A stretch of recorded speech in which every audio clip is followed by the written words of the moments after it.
उद्धव की वो गलती जिससे शिवसेना हो जाएगी एकनाथ शिंदे की। कांग्रेस और एनसीपी ने उद्धव को रोका था, लेकिन ठाकरे अपनी अड़े रहे। शिंदे गुट की ओर से सुप्रीम कोर्ट में उठा दिया मुद्दा, मुश्किल में ठाकरे।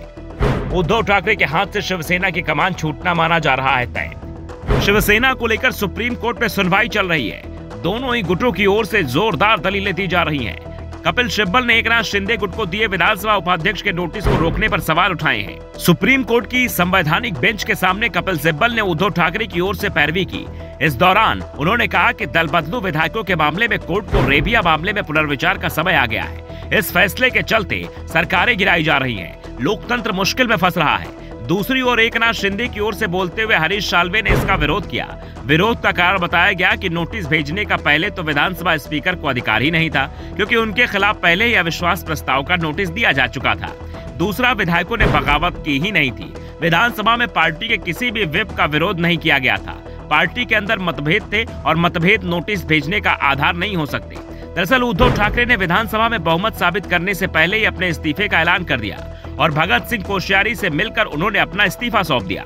उद्धव का इस्तीफा ही शिंदे गुट के बचाव का सबसे बड़ा मुद्दा बन चुका है।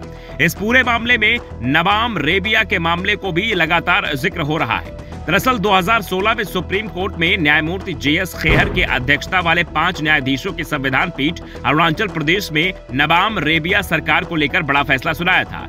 अपने फैसले में संविधान पीठ ने कहा था कि विधानसभा अध्यक्ष विधायकों की अयोग्यता की याचिका पर आगे नहीं बढ़ सकते हैं अगर स्पीकर को हटाने की पूर्व सूचना सदन में लंबित है।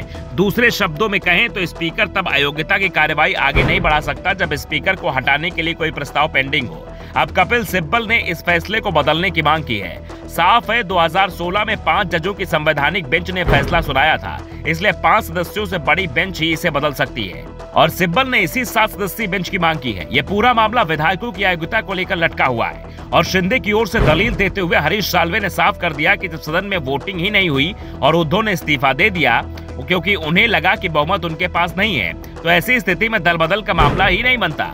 शिवसेना के किसी विधायक ने दल नहीं बदला। साल्वे ने कहा कि राज्यपाल ने उद्धव ठाकरे को बहुमत साबित करने के लिए 30 जून तक का समय दिया था।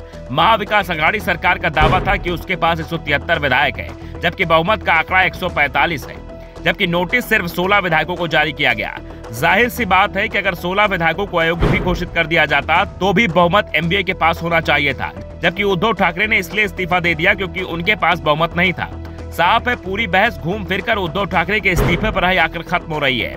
दरअसल शिवसेना में हुई बगावत के बाद जब राज्यपाल ने उद्धव ठाकरे सदन में बहुमत साबित करने को कहा तो उद्धव ठाकरे ने बहुमत साबित करने की जगह अपना इस्तीफा राज्यपाल को सौंप दिया, जबकि कांग्रेस और एनसीपी के नेता उद्धव पर इस्तीफा देने की जगह सदन का सामना करने का दबाव बना रहे थे। अगर फ्लोर टेस्ट होता और उसमें पार्टी के विधायक व्हिप का उल्लंघन करते, विरोध में जाने वाले विधायकों को आसानी से अयोग्य घोषित किया जा सकता, लेकिन उद्धव की जल्दबाजी के चलते अब उनका गुट कमजोर पड़ता दिख रहा है और MVA के नेता भी अब मान रहे हैं कि जो सलाह उद्धव को दी गई थी उसे माना जाता तो कोर्ट के फैसले के पक्ष में आने की उम्मीद ज्यादा होती।